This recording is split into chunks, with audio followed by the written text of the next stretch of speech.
Vice chairman PTI Shah Mahmood Qureshi ने ख्वाजा आसिफ के कौमी असम्बली में दिए गए बयान को गैर जिम्मेदाराना करार दे दिया।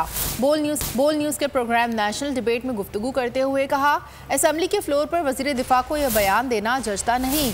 दो हाथ क्या करने हैं? आप लोगों ने जो मंसूबा बनाया था वज़ीराबाद में तो दो हाथ हो ही चुके थे, लेकिन अल्लाह ताला ने इमरान खान को महफूज रखा। कहना था सियासी मैदान में सियासी जवाब दिया जाता है। हैरान हूँ सियासत में क्या मयार रह गया है।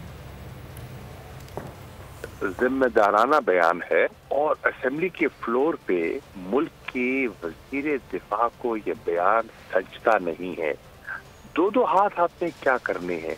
आपने तो पूरी जिसे कहते हैं ना, अल्लाह ने महफूज कर लिया। जिन्होंने भी मंसूबा बनाया था दो हाथ तो तकरीबन वजीराबाद में हो ही गए थे। ये तो अल्लाह का करम है कि इमरान खान महफूज रह गए और वो जो अज़ाइम थे वो खाक में मिल गए। लेकिन दो हाथ ये छोटी बातें हैं, जेब नहीं देती। सियासत में सियासी अंदाज में मुकाबला किया जाता है। इस किस्म की धमकियां, मैं हैरान हूँ कि क्या मयार हो गया है। बिलावल का बयान जो उन्होंने सदर के बारे में दिया है, ये उसको जेब देता है कि एक मुंतखब सदर के बारे में जो कि आईन और कानून की हमेशा उन्हें पासदारी की है, उसके बारे में बयान। आज ये वज़ीर दिफा का ये बयान, इससे जाहिर ये होता है हुकूमत बेपनाह दबाव में है, घबराई हुई है और ये उनकी जिसे कहते हैं ना फ्रस्ट्रेशन की निशानी है। इस किस्म की तेजी, इस किस्म के बयानात जो है ना, ये अंदरूनी जिसे कहते हैं घबराहट का आईनादार है। और अगर आपको हमारी ये वीडियो पसंद आई है तो लाइक पर क्लिक कीजिए।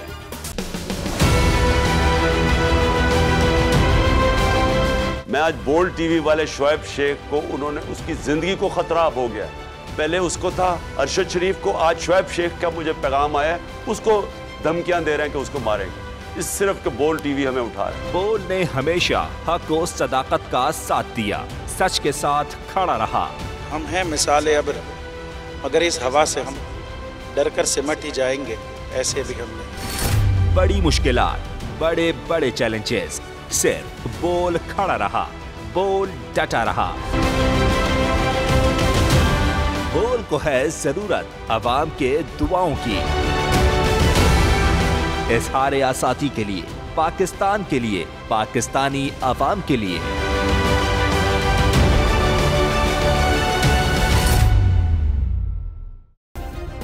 सब्सक्राइब करें और बेल दबाएं ताकि कोई खबर रह न जाए।